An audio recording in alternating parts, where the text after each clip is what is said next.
जब लगड़ा सहारा भगवान नहीं देते, अविनाशी सच्चा सहारा बनते हैं भगवान। इसलिए तो आज के जीवन में हमने कई बातों को सुना, सत्संग किया, लेकिन सत्य बातें कहीं ना कहीं बहुत सारी बातों को पढ़ने के बाद, बहुत सारी बातों को सुनने के बाद हमारी याददाश्त कमजोर पड़ती गई। इसलिए भगवान ने अर्जुन को जो बातें कही वो आज बहुत बहुत स्पेशल है। आप बड़े ध्यान से सुनिएगा। जैसे हम सब जानते हैं कि परमात्मा के कई अवतार हुए। परमात्मा कलयुग के अंत में महाविनाश के पहले जब अवतरित होते हैं तब सारी सृष्टि पर नर नारी विषय विकार में डूबे हुए होते हैं। वर्तमान समय दैवी गुणों का हास हो चुका होता है, आखिरी लक्षण आ जाते हैं।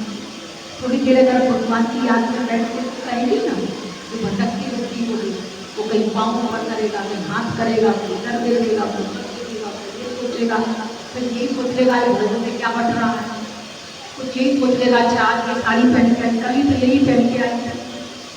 ऐसे मन भटकता है।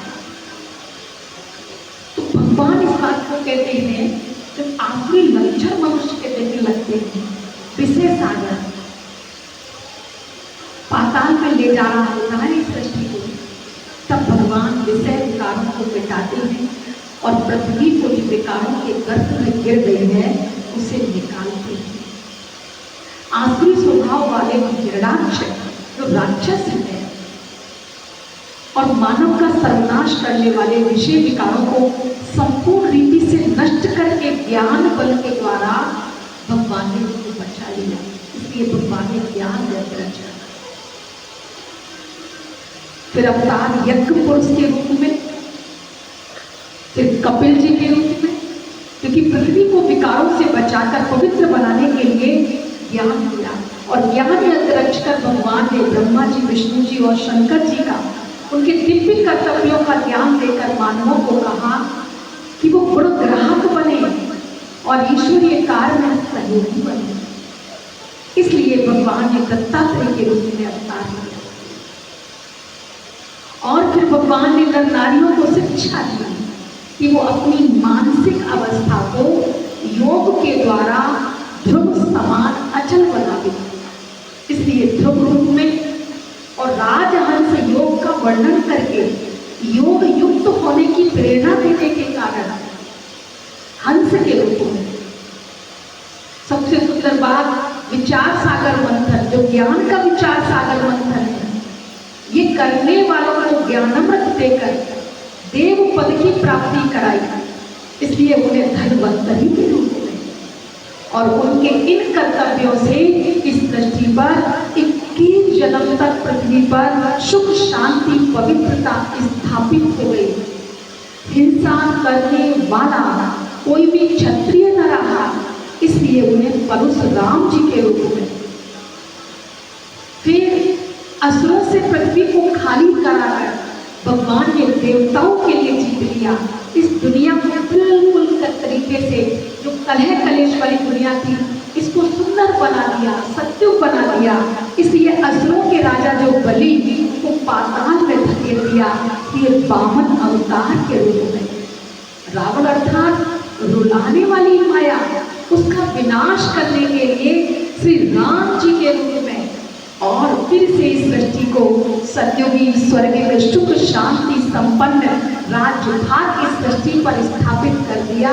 इसलिए श्री कृष्ण जी के रूप में बहुत सारे अवतार हम लोगों ने कहे, 24 अवतार, पर वो सब अवतार एक निराकार परमात्मा इस सृष्टि पर जब जब जो कर्म करते हैं उस आधार से उनके अवतारों कर्तव्य के माध्यम से उनको नाम दिया गया। कराने वाला परमात्मा, दिखने वाली ये सब है, तो हम सब अभी तक मानते थे। इसलिए भगवान ने कहा, भगवान से जो संबंधित कथाएं हैं उनका भावक अर्थ समझेंगे। इससे पहले चलते हैं सुंदर भजन की ओर। मैंने ढूंढ लिया है जग सारा, तो मैंने ढूंढ लिया, आपने भी ढूंढा होगा, और मैंने दुनिया को ढूंढा, तब उन जैसा कोई नहीं मिला, इसलिए मन में ये भाव उठे। मैंने ढूंढ लिया है जग सारा, साथ देना होगा कि तेरे जैसा कोई नहीं, तो मैंने ढूंढ लिया।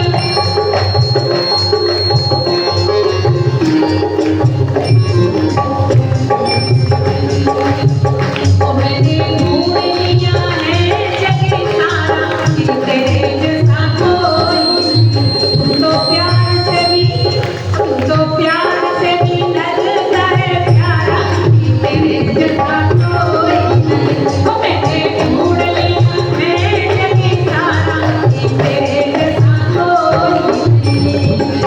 मीठी मीठी तालियां बजाते हुए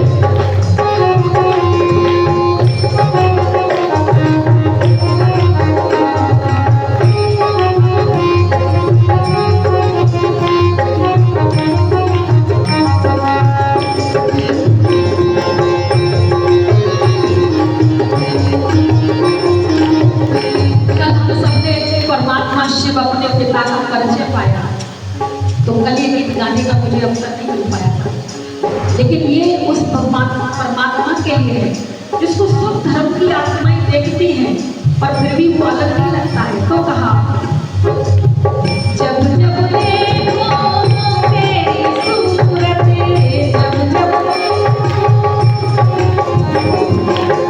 जब जब देखो तेरी सूरत, कैसी सूरत है? निराकार, न देवता है न मनुष्य। अभी तो यही देखते रहे ना, नाक कान आंसू। जब जब देखो दिव्य ज्योति बिंदु स्वरूप तेरी सूरत, जब जब देखो मन को भा गई मोहनी मूरत, मन को मोहनी मूरत, मोहनी मूरत, मोहनी मूरत, मोहनी मूरत। तेरा रूप है, तेरा रूप है, तेरा रूप है दुनिया से प्यारा, तेरे जैसा कोई नहीं। मैंने ढूंढ लिया है जग सारा कि तेरे जैसा कोई नहीं।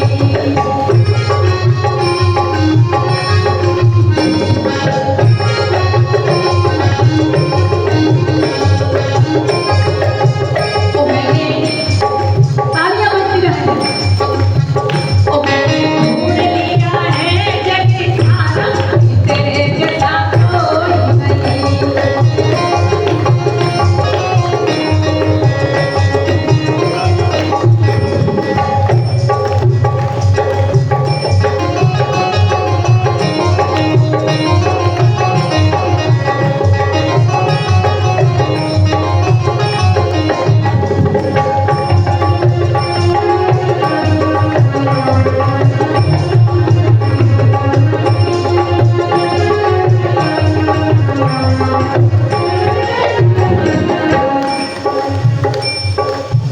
जो देखे वो बोले ऐसे,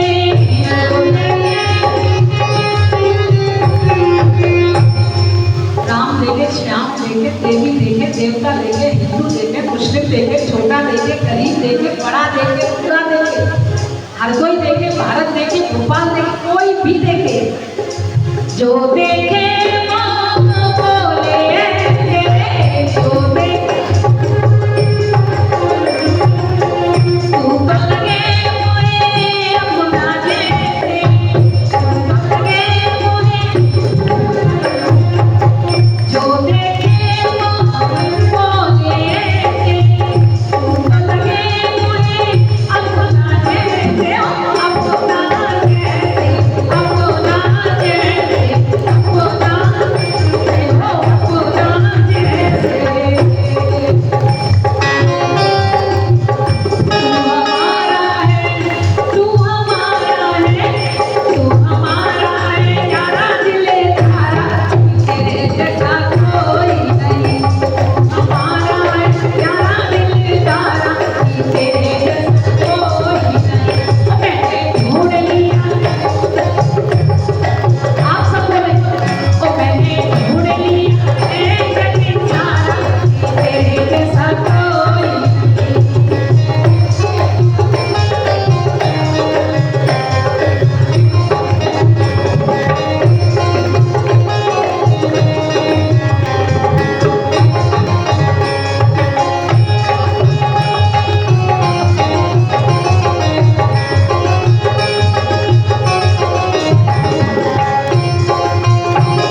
बाबा शब्द है, जो हमारा प्यू है, जो हमारा मालिक है, हमारा रहबर है।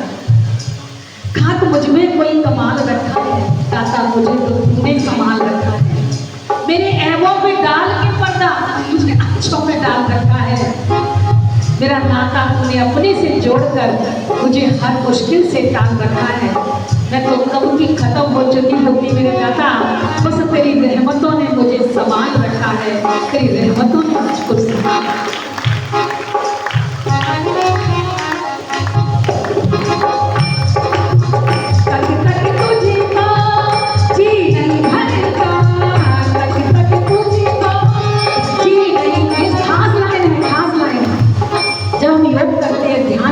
प्रभु को याद करते हैं तब ये भाव आते हैं। तक तक तुझी को जी गई भरता, तक तक तुझी को जी गई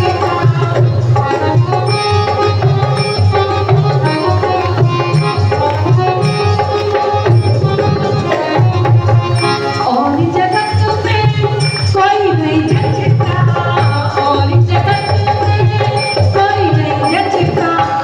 यदि बाबा के अलावा कोई और जचा हो तो भले ना गाना, लेकिन मैंने अपना दिल पाया है उसके प्रति और उसका मेरे प्रति, वो मुझे बहुत बेहतर लगा। या तो नंबर 1 हीरो है और मैं नंबर 1 उसकी हीरोइन हूँ। तक तक तुझी को जी नहीं भरता, और जगत में कोई नहीं जचता।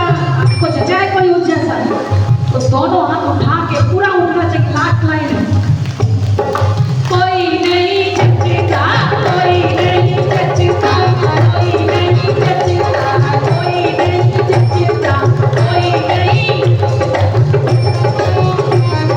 कोई नहीं जचता, कोई नहीं जचता, कोई नहीं जचता, कोई नहीं।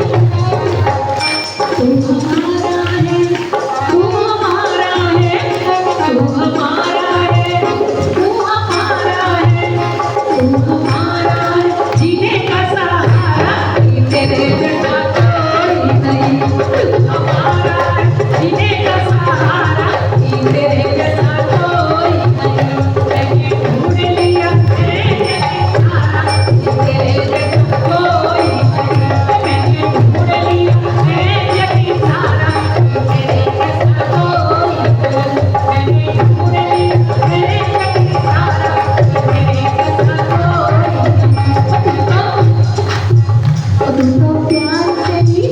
तुमको प्यार से भी लगता है प्यार, तेरे जैसा कोई नहीं। तुमको प्यार से लगता है प्यार, तेरे जैसा कोई नहीं। मैंने ढूंढ लिया है जग सारा, तेरे जैसा कोई नहीं। बोल मेरे बाबा की, मेरे बाबा किसके बाबा को? हाँ, दीपा के बाबा को। आपका भी है क्या? जो कहते मेरा भी है वो, मेरा भी है वो हीरो, हाथ उठाओ। अरे वाह, तालियां बजा दिया। मेरा मेरा ऐसा ताबीज है, ऐसा टोटका है, ऐसा हीरा, ऐसा नमूना है। उसके प्रति जितना आपका प्यार का आकर्षण होगा ना, वो आपको अपने अनुरूप बना लेगा, आपको पात्र बना लेगा। किसको क्या कब देना है वो बना लेगा। सारी दुनिया की जितनी भी मुसीबत है, आपको लगेगा इसको सिक्योरिटी बनाओ, उसको बोलो, उसको बोलो, वो सबको बोल के रखेगा। आप तो बस अपना करते चलो। अब सुनते हैं जो असली बात जो मैं आपसे कहना चाहूँ, बड़े ध्यान से सुनिएगा। कल हम लोगों ने जो कथा देखी थी लीला के, आध्यात्मिक अर्थ को हम लीला के समय में भूल जाते हैं। बारात भी जाएगी, इसलिए हम पहले ये कर लें और लीला भी देख लें, और फिर बारात आने के बाद फिर लीला है। समझ रहे हैं आप? तो जल्दी जल्दी हम ये काम कर लेते हैं, लेकिन अधूरा रह जाए, समझे नहीं, इधर उधर देखने लगे तो फिर मुझे भी लगता है कोई सुन तो रहे नहीं है, तो चलो बजा दूंगी, तो बचा दूंगा, फिर वो बात रह जाएगी आपसे। तो आप मेरा साथ देंगे ना? धन्यवाद। जो घोर अंधकार रात्रि का समय जब कहते हैं भगवान का जन्म हुआ, वो रात्रि अज्ञान तपोवन पापाचार का सूचना। सभी का सोया, अज्ञान नींद में सोए पड़े हैं सभी, सबको परमात्मा के परिचय की चिंता ही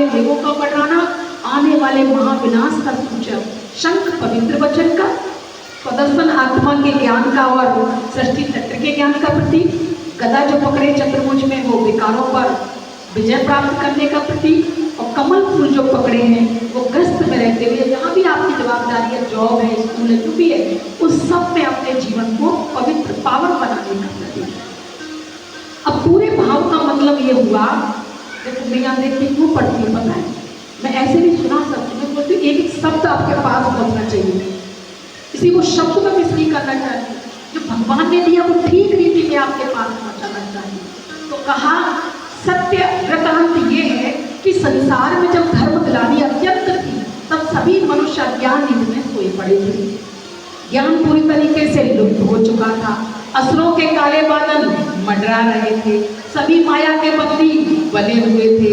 जब शिवरात्रि अर्थात कलयुग का अंतिम चरण था तब परम पिता परमात्मा शिव भारत में अवतरित हुए थे। उन्होंने अवतरित होते ही विष्णु चतुर्भुज का, इसमें शंख है, चक्र है, गदा है, कमल पुष्प है, इस सहित साक्षात्कार कराया। माना मनुष्य मात्र को ये समझाया कि वो विष्णु के समान पवित्र बने, तब वो विष्णु की दुनिया में जा सकेंगे और उनके वचनों से अपने जीवन को पवित्र बनाए, सृष्टि रूपी चक्र से आत्मा का स्वरूप और ज्ञान धारण कर माया पर विजय प्राप्त करें। ये जो कृष्ण लीला जो हमने कल बाल लीला देखी थी उसमें ये भाव छुपा हुआ है।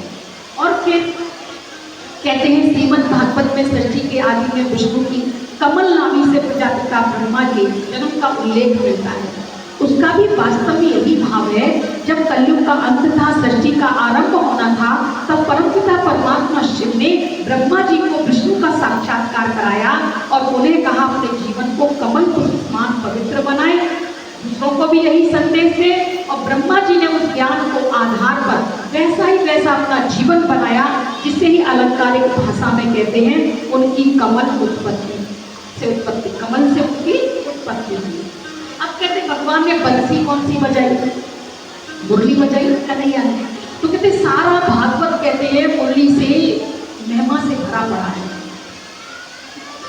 जब वो मुरली बजाते थे तो वो उल्टा पुल्टा श्रृंगार कर काजल लगा लेते थे यहाँ, लिपस्टिक लगा लेते थे यहाँ, पायल पाँव में चप्पल है नहीं है, चुन्नी कहीं है, कोई कुछ है, बताया है ना। ये कौन सी बात थी कि भगवान की जब ज्ञान की मुरली सुनते थे गोपिकाएं अपना अत्यंत आवश्यक कार्य को छोड़कर नंगे पाँव दौड़ के चले जाते थे। उनके पति पूछते थे हम तो बैठे तुम्हारे कहाँ गई थी, वो तुम तो फोटो असली प्रियतम तो हमारा वो, ये कह दिया करते थे। तो कहते हैं अपमान सहती, उनकी मर्यादाओं को भी छोड़ देती, लौकिक संबंधियों की कठोर यातनाओं को सहन करती थी, लेकिन उन गोपिकाओं को उनके पति से कोई हटा नहीं सका। सबको सहन करने के बाद क्या सचमुच आपको लगता है वो बांस की मुरली के लिए होगा? कठोर यातनाएं, लौकिक संबंधियों को भी थोड़ी देर के लिए भुलाना, नंगे पाँव लौट देना अपना सब कुछ छोड़ करके, क्या वो बांस की मुरली के लिए हो सकता है? रास्ते में से कितने बालक जाते हैं मुरली बजाने वाले, बस ऊपर से देख लेंगे या ऐसे देख लेंगे, लेकिन क्या वो अपनी शॉपिंग, अपना काम, अपने बच्चे का हाथ पति का छोड़ के अब चले जाते क्या उनके पीछे? ये क्या था? और क्या फिर भगवान देखो मुरली की तान जा रही है अंदर, जैसे ये भैया संगीत बजा रहे हैं, ये तान कहाँ जा रही है? किसको प्रिय लग रही है? किसको सुन रहा है? बोलो ना, कान। तो भगवान को इंद्रिय सुख देने आए थे क्या? जो कानों को प्रिय लगे, जो कर्ण प्रिय है और दौड़ पड़े, भगवान को अतीन्द्रिय सुख देने आए थे ना। तो कहा इंद्रिय सुख, तो अतीन्द्रिय सुख कौन सा? और भागवत के अनुसार तो कुछ गोपिकाएं मुरली सुनने दौड़ पड़ती थी, सभी तो दौड़ते नहीं थे, सभी नहीं आते थे, सब लोग बुद्धू ऐसी मतमारी के लिए दही को रखा है, मक्खन को भागी जा रही है, कुछ लोग दौड़ते थे। और दुनिया वाले तो स्त्रील संगीत से ही अपना आनंद सभी उठाते। तो अवश्य भगवान ने जो मुरली है, जो सूक्ष्म चीज है, उसका आनंद विषय वासनाओं के आखंड में डूबे हुए जो भौतिकवादी स्थूलग्राही हैं, उन मनुष्य ने नहीं उठा पाया। मुरली का अपना सच देखा जाए तो अपना कोई व्यक्तित्व तो नहीं होता। मुरली का वो पूर्ण खोखली होती है। सुनना, मुरली कैसी होती है? पूर्ण खोखली। जैसा बादक हवा भरेगा वैसे मुरली का स्वर निकलेगा। छेद है उसमें, तो छेद है तो कहाँ बजाने वाला जैसी आवाज करता है, विरोध अवरोध नहीं, उसकी अपनी कोई ध्वनि नहीं, अहम शून्य है, निरहंकारता है। तो ज्ञान मुरली सुनाने वाले जो जगत नियंता है, गीता ज्ञान देने वाले जो शिव परमपिता परमात्मा है, उन्होंने जब ये ज्ञान सुनाया तो परम स्पर्शी, मनमोहक, मन के विकारों को हरने वाला, चित्त को शांत और शांति प्रदान करने वाला था।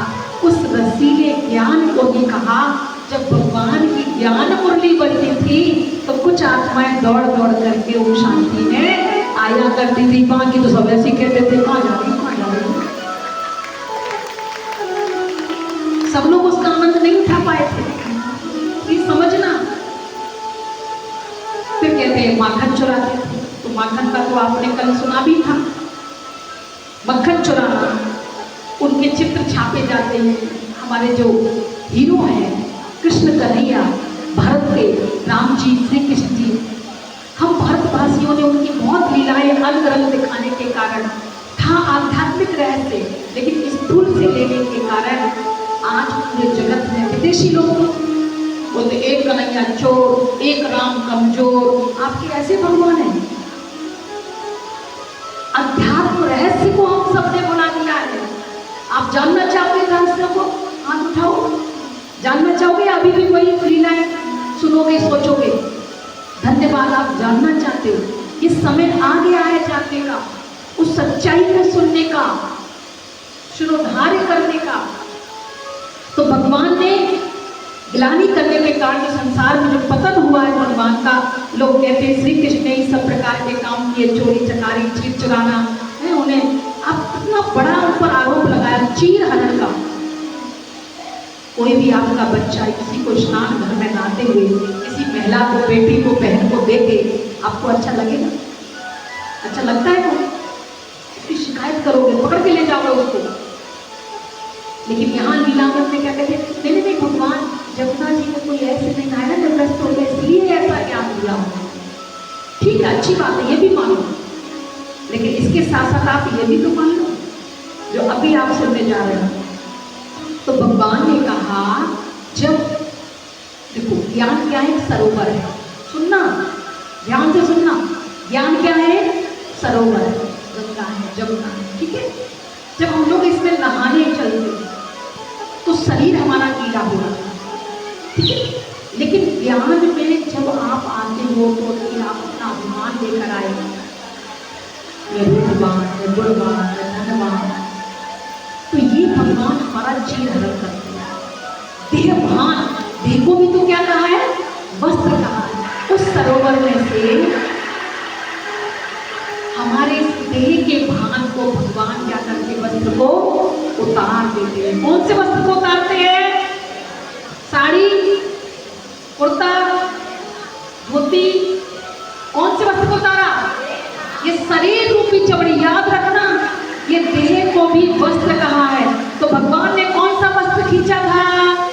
देह रूपी वस्त्र को चुरा लिया और फिर किसको निहारा? आत्मा को निहारा, खूबसूरत आत्मा को निहारा। देह रूपी वस्त्र को खींच दिया और फिर निहारा, और एक है वस्त्र को उतारा फिर निहारा। ये वो काम कभी नहीं कर सकते हैं। इसलिए अध्यात्म को समझना है। समझ में आ रहा है? ताली बजाओ अपने लिए। देह रूपी वस्त्र को हरण किया और आत्मा की स्थिति को निहारा। वस्त्र देह का प्रतीक है मेरे भाइयों और बहनों। ये बात आप कोई भी अगर करे ना तो बोलो कतई नहीं हो सकता ये काम।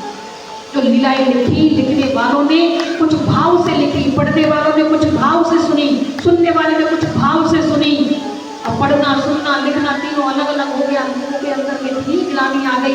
आज छोटे छोटे बच्चों को आप कहोगे ना और ये कहानियां सुनाओगे तो कहेंगे उनने भी तो किया था, चीर चुराया था। अब उन्हें ये नहीं पता चीर बढ़ाया भी था द्रौपदी का, ये वो याद नहीं रहेगा। लोग कहेंगे भोलेनाथ ने तो भांग पी थी, क्या क्या पिया था, हम भी पी रहे हैं, उसमें क्या बड़ी बात है। उनने तो जहर का भी पिया था, पी के दिखाया अमर हो करके, तुम पी के देख ले एक बार, क्या हो जाएगी लोग। चले जाओगे, धोखे से भी पी के देखोगे तो। चिलिम पी रहे, बीड़ी पी रहे, सिगरेट पी रहे, तम्बाकू खा रहे, तो तम्बाकू कितना बड़ा गंदा काम है। छिपकली की मूंछ, छिपकली की मूंछ, जो आप वाशरूम में थूक के आ रहे हैं भाई बहन कुड़ियाँ, उसी को ब्लेड से चाकू से भुरच करके फिर उनमें पैकेटों में भर दिया जाता है। कितने पैकेटों में पेप्सी में, कोको-कोला, कितनी सारी चीजें गंदी गंदी पाई गई हैं हर पैकेट वाली चीजों में। मशीनों में जा रहा है, खट्टा मिला दिया, फैक्ट्रियों में जाले लगे, क्या गोलगप्पे वाले भी तो पता नहीं और ये करके आ रहे हैं, और ना भैया अच्छा वाला मिला देना, मिला बहुत अच्छा, काय का अच्छा। कोरोना में नहीं डरना, कहते नहीं हमें घर का पानी नहीं पीना, मुंह मांग रहा। ये मजबूरी आए उससे पहले ही अगर शुद्ध खा लोगे, शुद्ध देख लोगे, शुद्ध चल लोगे, शुद्ध सोच लोगे, तो क्या नुकसान हो जाएगा हमारा। देवताओं का मखौल नहीं उड़ाना है, देवताओं को देवता की तरह देखना है, और फिर देवताओं को बनाने वाले जो परमपिता परमात्मा है उनको।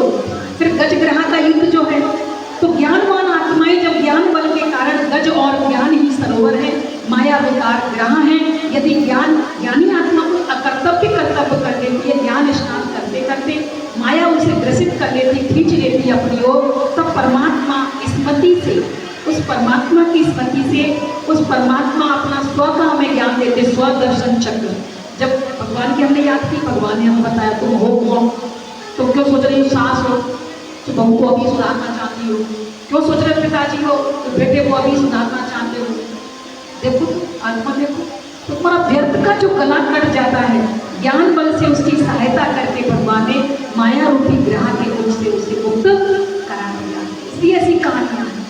जब गोपी किसे कहेंगे, जो ज्ञान सुन के नष्ट को स्मृति लब्धा बनती है, जो देवभान को त्याग कर देती है, निर्विकारी तथा स्वरूपस्थ बन जाती है, जो इंद्रिय भान से उठ करके, जिन्होंने वो माना इंद्रिय पी माना, जो पी लिया, इंद्रियों का रस खत्म कर दिया और ज्ञान इंद्रिय का रस उस परमात्मा से एकादशी, एक का दर्शन, एक की याद से दसों इंद्रियों पर जिसने कब्जा कर लिया, वो है सच्ची गोपी, वो है सच्ची एकादशी। और आज क्या है, आज क्या है, जानने वाले बताओ तो सही। देवोत्थान, देवता उठ गए, देवता जाग गए, मगर शादी शुरू। तो ये देव जग रहे नहीं जग रहे हैं, उठो देव बैठो देव, उठो देव बैठो देव। आप बैठे रहोगे उठोगे देव, सब हो ये देव, सब देव। भारत की रक्षा कौन करेगा, करेंगे ना। आज एक राम की जरूरत नहीं, घर घर में है रावण बैठा, इतने राम कहां से लाओ। एक रावण को तो राम जी खत्म कर गए, अभी तक उसका पुतला बना बना के जलाते हैं लोग, इतने राम कहां से लाऊं। रावण कुंडली मार के बैठा है, तब भगवान हमें ही उठने को कहते हैं, हमें शक्ति अवतार गलत चीजों पर अपने अच्छे संस्कार बनाने के लिए कहते हैं। इसलिए कृष्ण शब्द का प्रयोग अर्जुन या संजय वाच में ही भगवान वाच, प्रथम पुरुष श्लोकों में कृष्ण शब्द का प्रयोग कहीं भी नहीं है। आशय यह है कि गीता ज्ञान दाता स्वयं ज्योति निराकार परमपिता परमात्मा ने हम आत्माओं को दिया। परमपिता परमात्मा जो ब्रह्मा विष्णु शंकर के भी रचयिता है, उन्हें वर्तमान समय अर्जुन को सारथी बनाकर ये ज्ञान दिया। यदि कृष्ण का अर्थ हम श्यामला ले लें तो भगवान का ये नाम हो ही नहीं सकता, क्योंकि भगवान है ज्योति स्वरूप, आदित्य वर्णा तमसः परस्ताता, सूर्य समान घोर वर्ण वाले हैं। वो सूर्य समान तेजोमय वाले, वो अंधकार से परे हैं, श्यामलता से परे हैं, तो कन्हैया जी को हम श्यामला कहते हैं। और कृष्ण शब्द कृष प्लस ऋणा से बना है, कृष धातु सत्ता और ऋणा माना आनंद का प्रतीक है। भावार्थ परमात्मा वो सतचित आनंद स्वरूप बनाने वाला है, जो विनाश काल में सब आत्माओं को अपनी ओर खींच ले, जो कष्टता दुर्बलता दोषों को नष्ट कर देता है, जो शत्रुओं को महान शक्ति से अपने वश कर लेता है। कृष्ण जी को अच्युत कहा, वो परमात्मा के नाम से संबोधित है। वो अर्थ ये भी निकल अच्युत अर्थात जो सदा एक रस है, अपरिवर्तनशील है, आज जो सबका आदि कारण है, जनार्दन जो जनता की प्रार्थना को स्वीकार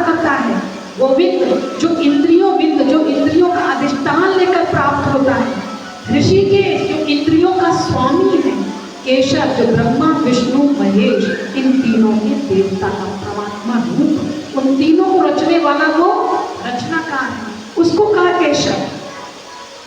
मधुसूदन माधव अर्थात जिसने आसुरियों का असुरों का वध कर दिया हो, वो है माधव।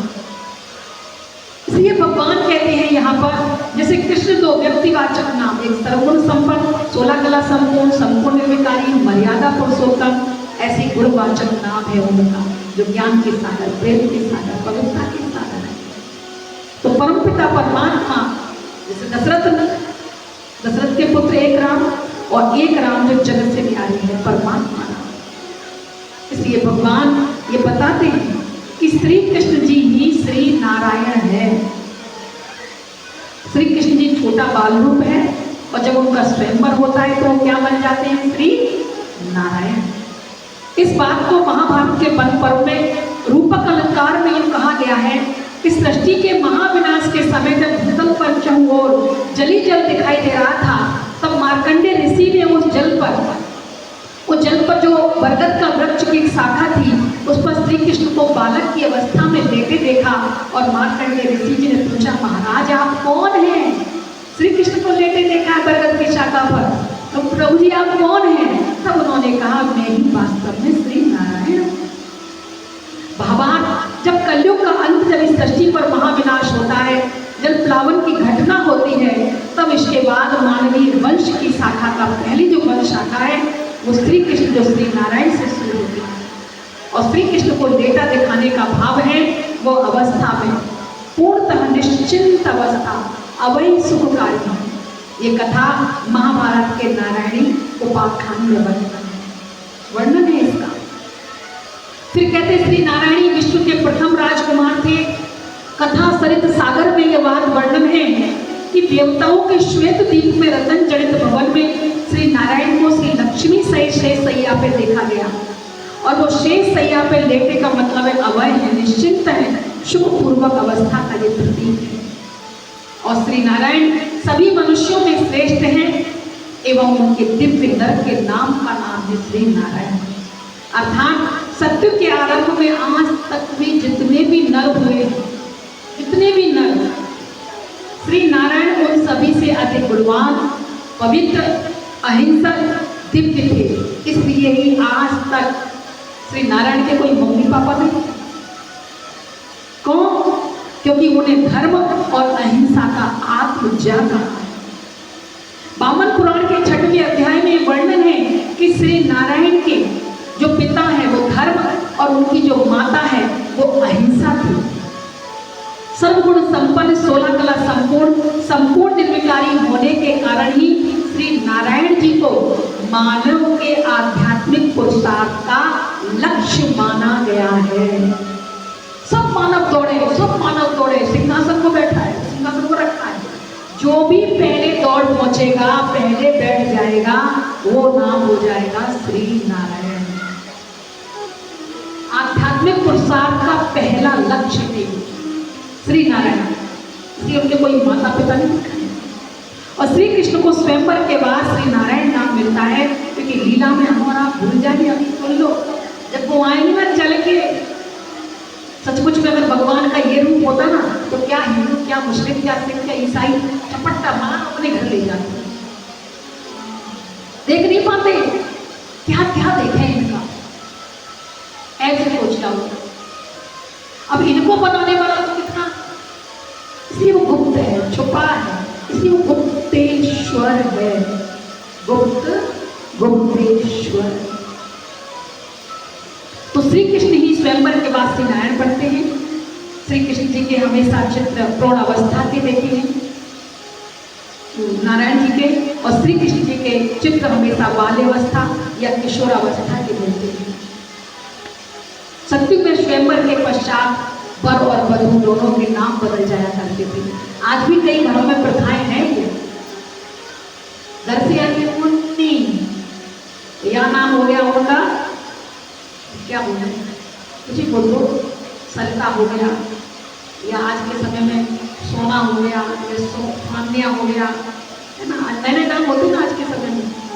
घर में कुछ और नाम,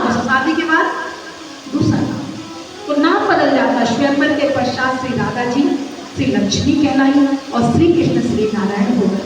यही कारण आज भी वधू जब ससुराल में आती है तो उसका नाम बदल दिया जाता है। इसलिए आज तक क्या कहते हैं, घर में कौन आई है? अरे बोलो ना, बहू आती तो क्या कहते, कौन आई है घर में? कौन आई है? भाई जी बोलने एक बार, कौन आई है? लक्ष्मी। क्यों? Fridge, TV, cooler, mobile, computer ये सब लेके आई, इसलिए लक्ष्मी आई है। धन लेके आई है भैया 50 लाख, इसलिए लक्ष्मी आई। ना ना ना, इस रूप में नहीं बोलते। घर में जैसे ही प्रवेश किया उसको क्या कहा? लक्ष्मी आई है, श्री लक्ष्मी आई, श्री आई है, शुभ हो रहा है सब कुछ। इसी उसके हाथ में इतना सा रुपया भर के दे देते हैं। शुरू में लोटा रख देंगे चावल का, धन दान से भरा पूरा है, फिर पैसे लुटवाएं, हर चीज उसको भरा भरा देंगे ताकि ये भरा पूरा रखे घर को। श्री लक्ष्मी आई। और श्री कृष्ण व श्री नारायण पद पुरुषार्थ से प्राप्त होता है। नारायण जी देव पद का नाम है जो ईश्वरी ज्ञान और योग पुरुषार्थ द्वारा पवित्र और दिव्य बनने पर मिलते जुलते हैं से प्राप्त होता है। स्वयं कठोपनिषद में ये बात कही गई है कि मनुष्य तपस्या करता है, पवित्र बनता है, वो अपने इस पुरुषार्थ रूपी यात्रा में विष्णु पद अर्थात श्री नारायण पद को प्राप्त करता है। तैत्तिरीय आख्यान में वर्णन है कि तेज और ऐश्वर्य को प्राप्त करने के लिए एक यज्ञ रचा गया।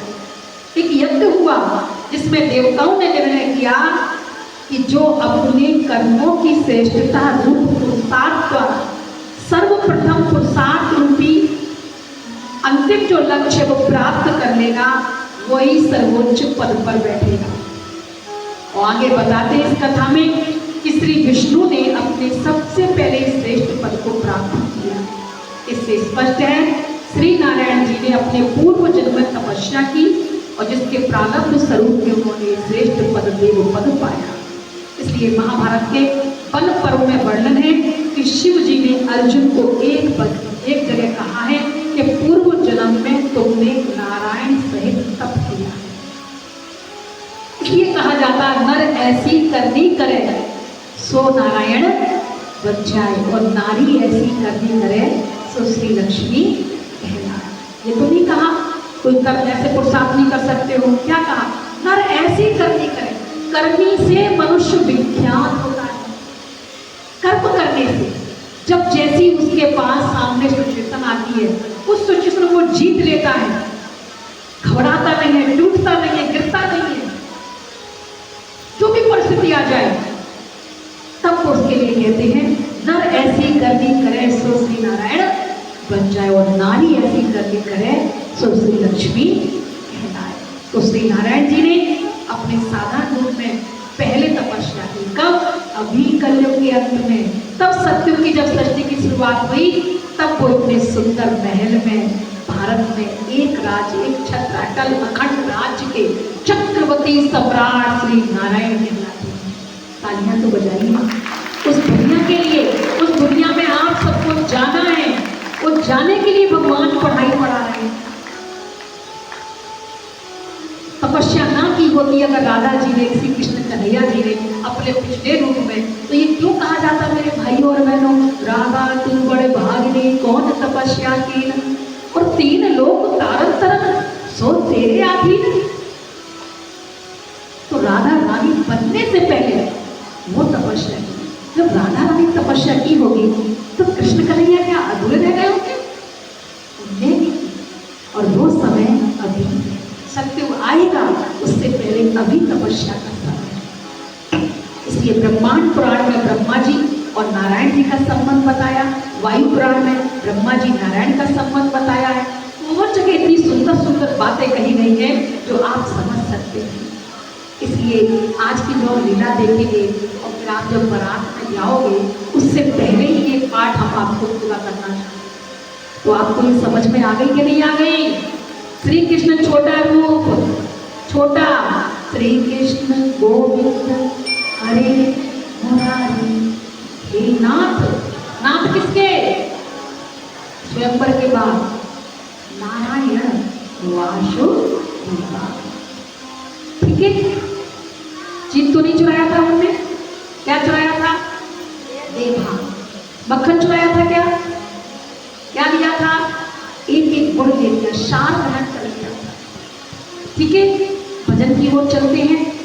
लीला देखते हैं और जब बारात जाएगी फिर लौट के आना है आपको। वरमाला वरमाला, ऐसी वरमाला आपने अपनी तो देखी होगी पर अपनी कुछ खास थोड़ी थी, देवता थोड़ी आए थे आपकी बारात में। ठीक है, चलिए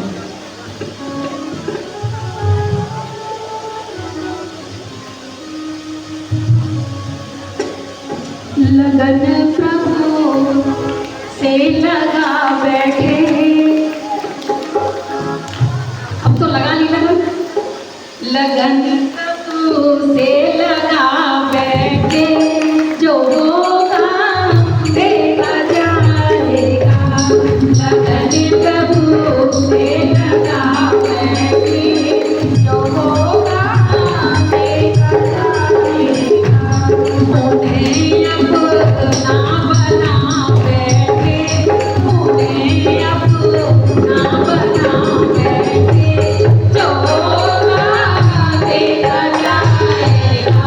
प्रभु से लगा बैठे, जो होगा देखा जाएगा।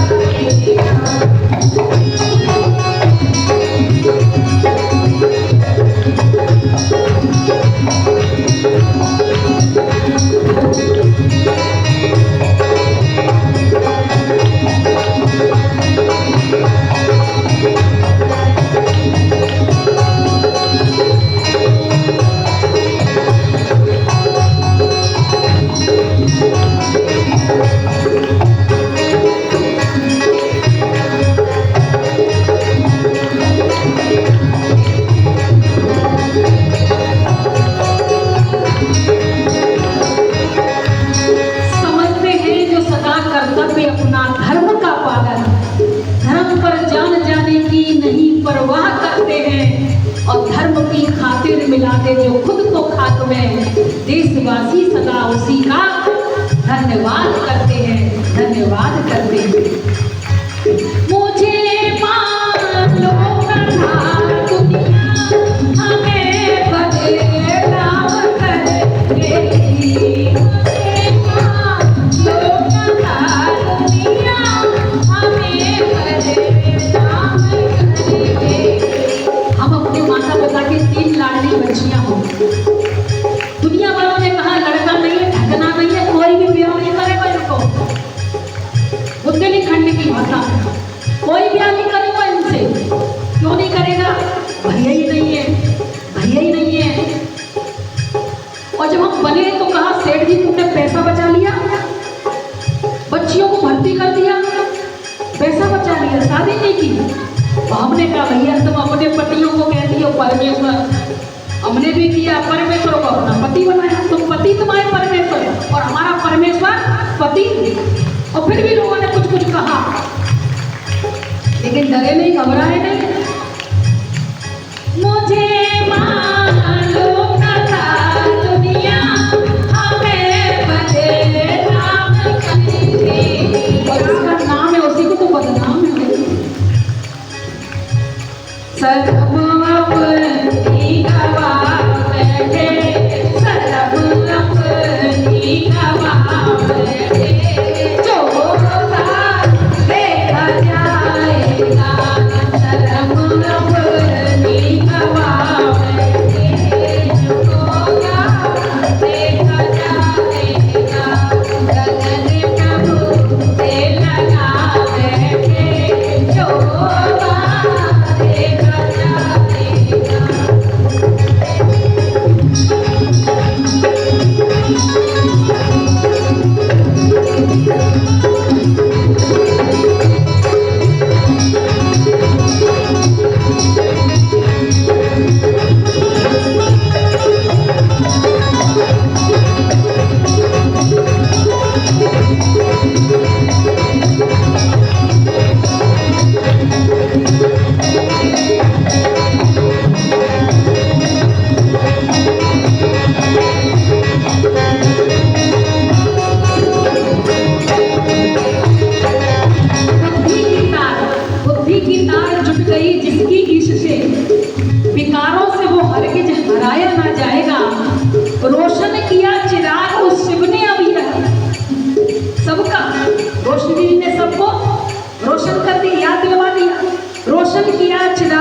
शिव ने अब यह धूपों से यह चिराग बुझाया ना जाए। क्या हो लोग दुनिया से डरे डर के भजन करे तेरे चुप चुप के। लोग दुनिया से डर डर के भजन करे तेरे चुप चुप के। बहुत डरते थे वो ब्रह्मा बाबा जो इस संस्था के संस्थापक,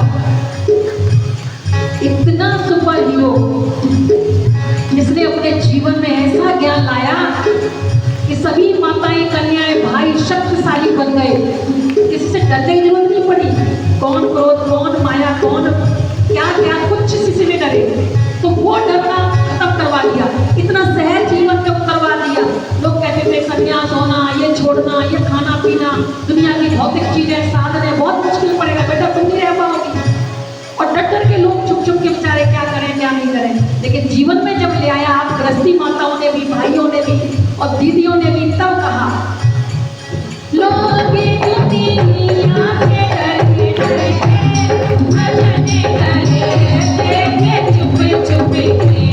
वो बलिदा दीदी वो बलिदा क्या हो वो बलिदा हम हटा बैठे, वो बलिदा हम हटा बैठे, चोला से कच्चा देना, वो बलिदा हम हटा बैठे, चोला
दूसरी ओर बाल लीला अभी राधा रानी को सभी सखियों सखाओं के बीच में ये कह रही है कि आज राधा को श्याम याद आ गया।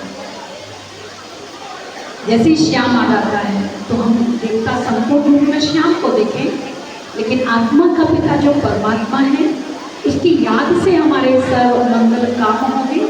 कि जब भी हम कृष्ण कन्हैया कहें तो उस दुनिया में तो हमें जाना ही है, लेकिन उस दुनिया में ले जाने वाला पिता हमें इसी संगम युग में मिल सकता है, क्योंकि सत्य दुनिया तो कृष्ण की दुनिया में हमें जाना ही है।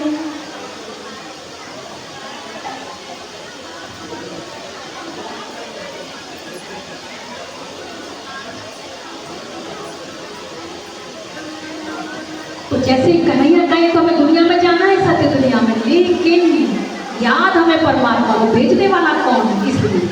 अच्छा, ये बारात की तैयारियां हो रही है, ठीक है, और वापिस आके ये सब दुपट्टे देना जिनको मिल जाए वो ठीक है। बाबा की क्लास वाले बच्चे जिनका सम्मान हुआ था वो तो पहन ही लें अपना अपना, बाकी सब पीली नीली लाल ड्रेस पहन के वो बारात में चलेंगे, है ना। तो चलते हैं अंदर, छवि को बजा देंगे, भले बजाए।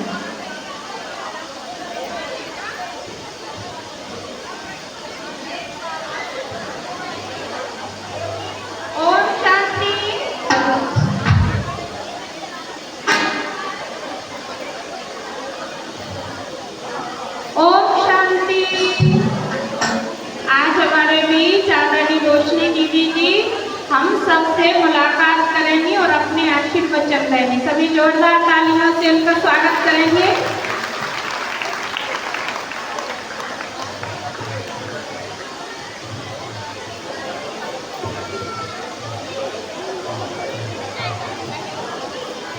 ओम शांति, ओम शांति, ओम शांति। सभी बोले प्यार से, तैयारी करते रहे लेकिन प्यार से बोले, इधर डायरेक्शन दे रहे हैं। ओम शांति। सभी आराम से लगवाएंगे, जिसको भी लगवाना है बिल्कुल रिलैक्स पोजीशन में, कोई भी हलचल नहीं, आवाज़ नहीं, क्योंकि हम सब आज एक बहुत ही रहस्य से सुन रहे थे कि किस तरह से हम सब भी देव उठनी पर देवताएं उठते हैं, वैसे हम सभी जो सोए हुए थे आज जाग रहे थे। कैसे जागे? अंदर की जो शक्तियां थी वो मर्ज हो गई थी, उन शक्तियों को हमने इमर्ज किया, अर्थात घर में कौन आ गई? लक्ष्मी आ गई। लक्ष्मी मतलब लक्षण आ गई, कला आ गई, हमें कैसे जीवन जीना है, हमें अपना जीवन कैसे आगे बनाना है, ये कला सिखा रही है हमारी आदरणीय दीपा देवी जी आप सबको। और आपने देखा कि जो जीवन बदलने की ये वो कला है जिससे हम अपना तो जीवन बनाते ही हैं, लेकिन अपने जीवन से अनेकों का जीवन बनाने के निमित्त भी बन जाते हैं। तो आप सभी भाई बहनों को जो इतने दिन से सत्संग मिल रहा है, आप इतने दिन से इतना कुछ सीख रहे हैं, तो ज़रूर इस बात का ध्यान रखिए कि मुझे स्वपरिवर्तन से ही विश्व का परिवर्तन करना है। ये प्रोग्राम सिर्फ इसलिए नहीं है कि हम सब आएंगे, कोई कंजस आनंद लिया, अच्छी अच्छी बातें सुनी, एक हफ्ते में पूरा हो गया और हम सब यहाँ से छुट्टी ले लेंगे। नहीं, ये प्रोग्राम एक ऐसी प्रोग्रेस है हमारे जीवन की जो हमें जीवन जीने की वो कला सिखाएगी जो आने वाले भविष्य को भी हमारा संवारेगी, हमारा परिवार भी संवारेगी। तो एक दिन की पढ़ाई नहीं, ये पढ़ाई आगे कंटिन्यू चलेगी, लेकिन वो कहाँ चलेगी? जहाँ पर भगवान ने ये स्थान बनाए हुए, जैसे हर चीज़ का एक स्कूल होता है, यहाँ पर भी स्कूल है, ईश्वरीय विश्वविद्यालय जो है ये भी एक स्कूल यूनिवर्सिटी है जहाँ पर हम सबको पढ़ाया जाता है। और आप सब यहाँ पर पढ़ने आएंगे तो वहाँ पर पढ़ाई होती है कि अब डॉक्टर बन जाएंगे, इंजीनियर बन जाएंगे, वकील बन जाएंगे, डॉक्टर बन जाएंगे। पर यहाँ जो ये पढ़ाई है कि हे नर ऐसी करनी कर सो नारायण बन, हे नारी ऐसी करनी कर सो लक्ष्मी बन। तो ये हमें जीवन जीने की कला सिखाएगी ये पढ़ाई। तो इस पढ़ाई को पढ़ने के बाद आपका जीवन पूरी तरह से घर स्वर्ग बन जाएगा, अपना नहीं पूरा घर स्वर्ग बनेगा। कारण क्या है? सिर्फ हमारे अच्छे संस्कार जागृत होंगे और बुरे गंदे संस्कार हम यहाँ पर कल आएंगे, कल हवन कुंड होगा। उस हवन में जो भी बुरी आदतें हैं, पुड़िया, तम्बाकू, बीड़ी, सिगरेट, शराब, क्रोध करना, नफरत करना, ईर्ष्या करना, आलस है, अलबेलापन है, जो भी आपके अंदर कोई भी प्रकार का विकार है, तो उस हवन कुंड में कल दीदी हमसे स्वाहा करवाएंगी, क्योंकि कल इस प्रोग्राम का यहाँ पर समापन कार्यक्रम होगा। और इस समापन कार्यक्रम में आप सभी भाई बहनों को अपने अंदर की जितनी भी कमी कमजोरियां हैं, सबको स्वाहा करना है। तो उस कमी कमजोरियों को स्वाहा करने के लिए हमें इस विद्यालय में बुलाया गया है। और ये कमी कमजोरी 1 या 2 दिन में संकल्प करने से ही नहीं पूरी होगी, इसके लिए कंटिन्यू हमें कुछ ना कुछ सिखाने की, हर रोज कुछ देने की जरूरत है।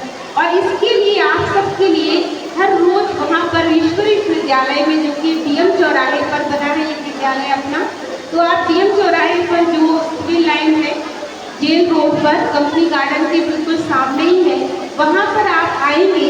14 तारीख को आप सबको निमंत्रण भी दिया गया है, आपके लिए भंडारा रखा है। आप सब भोलेनाथ के भंडारे को स्वीकार करेंगे वहाँ पर, और साथ साथ वहाँ पर आप स्थान पे आकर के सीखेंगे क्या करना है आने वाले टाइम में। हर रोज का समय भी आप सबको दिया जाएगा कि कौन से समय पर अब आगे आप इस शिक्षाओं को अपने समय अनुसार अपना टाइम निकाल कर आप प्राप्त कर सकते हैं। तो वो कला भी आपको यहाँ सीखने को प्राप्त होगी। तो मैं कहना चाहूँगी कि ये जो प्रोग्राम है वो सिर्फ यहीं तक नहीं, ये हमारे लिए आगे की डेवलपमेंट, उन्नति के लिए प्रोग्राम है। इसको हमें ध्यान रखना है कि अब हमें जीवन में कुछ परिवर्तन जरूर करना है, कोई दिशा अपने जीवन को देनी है, तभी हमारी सारी दशाएं अच्छी हो जाएंगी और बृहस्पति की दशा हमारे ऊपर बैठ जाएगी। तो सभी प्रिय भाइयों और बहनों, इस बात का अटेंशन रखेंगे कि हम बदलेंगे तो जग बदलेगा। आज हम बारात में चल रहे हैं, पर ये बारात भी क्या है, भोलेनाथ की बारात तो देखी है कई बार, लेकिन आज कन्हैया की बारात में हम चल रहे हैं। आज कितना सुंदर दिन है कि आज कन्हैया का भी जन्म उत्सव मनाया जा रहा है। आज साथ साथ हम सभी भाई बहनों का भी एक तरीके से उत्सव है, और हम कन्हैया का भी जो है एक विवाह समारोह के रूप में यहाँ सेलिब्रेट करेंगे, ताजपोशी के रूप में सेलिब्रेट करेंगे। और वो ले करके अपने कुछ मार्ग ज़्यादा लंबा नहीं जाना है, यहाँ से 1 किलोमीटर की दूरी पर ही जो अपना मंदिर बना हुआ है, वहाँ तक हम सबको आराम से पैदल नाचते गाते ढोलक के साथ चलना है, और सभी इंजॉय करते हुए यहाँ पर जाएंगे मंदिर तक। मंदिर जो अपना खाटू श्याम जी का मंदिर है, तो आज वहाँ पर बहुत सुंदर बना व्यवस्था है। तो आप सभी वहाँ पहुँचेंगे और वहाँ से रिटर्न आपको यहीं पर वापस आना है। तो इसलिए सभी भाई बहन बहुत प्यार से, सावधानी से जो भी सामान आप ले रहे हैं, पहन रहे हैं, वो विधिवत वैसे ही आराम से आकर यहाँ के टीचर्स बहनों को आप जमा करेंगे।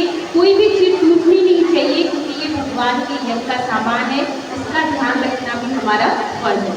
आप सबका भी दिल से बहुत बहुत शुक्रिया, बहुत बहुत धन्यवाद आप सबका।